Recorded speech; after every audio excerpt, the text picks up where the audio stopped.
Bienvenue dans cette 6e vidéo. Le but de cette vidéo est de vous démontrer que votre santé est très souvent dépendante du sous-sol de votre domicile. Vous n'avez pas idée du nombre impressionnant de situations de souffrance que je rencontre dans les maisons. Souffrance de fatigue chronique, de sommeil perturbé et donc de santé dégradée. Or, je constate à chaque fois de graves perturbations dans le sous-sol des maisons en question. Dans les années 1920-1930, des médecins français, suisses, belges, allemands ont alerté les milieux médicaux des sérieux dangers provenant du sous-sol des habitations dans les années 1920-1930. Ainsi, en 1927, en France, le docteur Darsonval mettait en évidence lors d'une conférence nationale le nombre important de cancers chez les habitants vivant au-dessus de zones perturbées sur le plan géologique.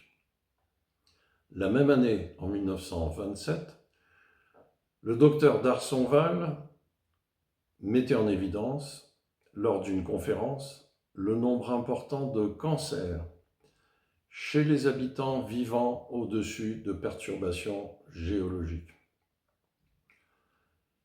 La même année toujours, en 1927, en France, Georges Lakhovsky, qui lui était un scientifique, c'est lui qui avait créé les premières radios en France.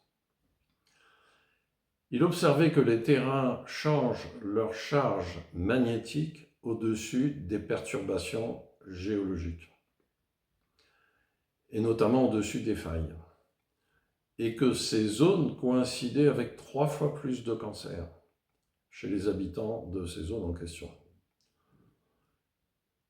Un autre médecin, le docteur Jean-Yves Guédès, déclarait « L'éclectisme de certains médecins inclut dans leur diagnostic une investigation géobiologique à la recherche des effets de l'environnement sur le malade », chose qui a disparu aujourd'hui.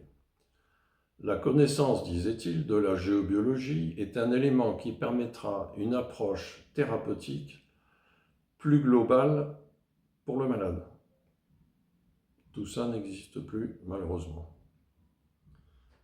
Toujours en 1930, un ingénieur nommé Bélizal déclarait « Une bonne partie de nos habitations, dans une proportion que nous n'osons même pas imaginer tant elle est fréquente, donc une bonne partie de nos habitations est soumise à l'influence des nocivités souterraines. » En 1952, le fameux docteur Hartmann, chef de clinique à Heidelberg en Allemagne, déclarait lors d'une conférence nationale « L'exposition à une zone souterraine active, liée à des problèmes géologiques, est responsable de 60% des maladies et de 70% des cancers, d'après les études qu'il avait faites dans les années 1950-52.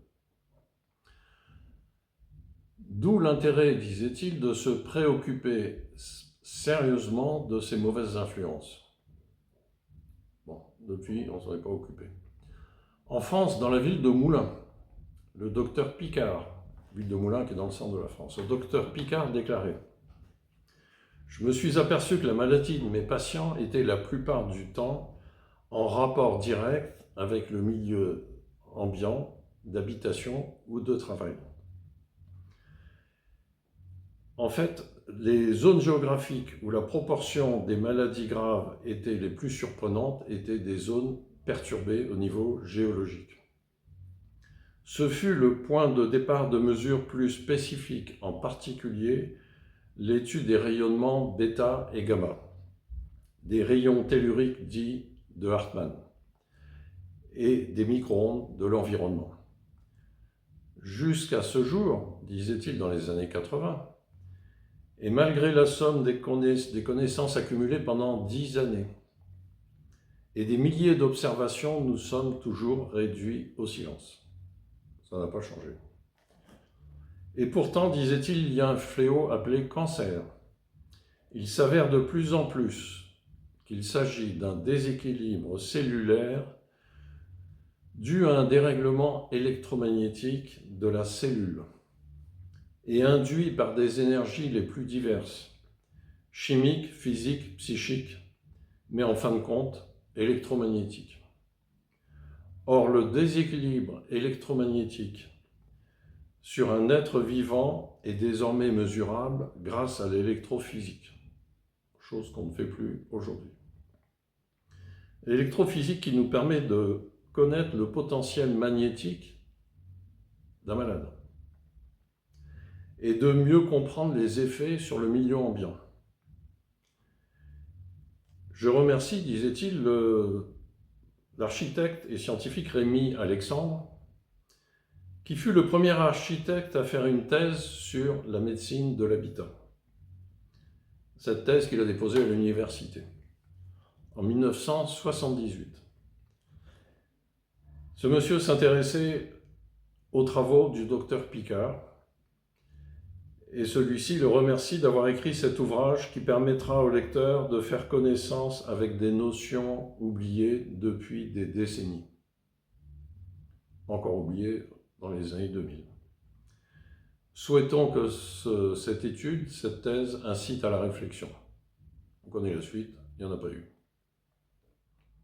En conclusion, une plus grande connaissance de l'influence du sous-sol sur le corps humain permettrait d'épargner bien des souffrances.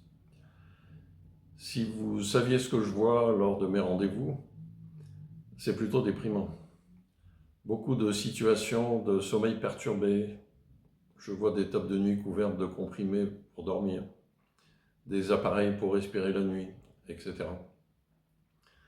Ces perturbations du sommeil à long terme entraînent des fatigues chroniques, lesquelles provoquent un affaiblissement de l'organisme, et donc des défenses immunitaires, et inévitablement, ensuite, des maladies graves qui arrivent. Vous imaginez la suite.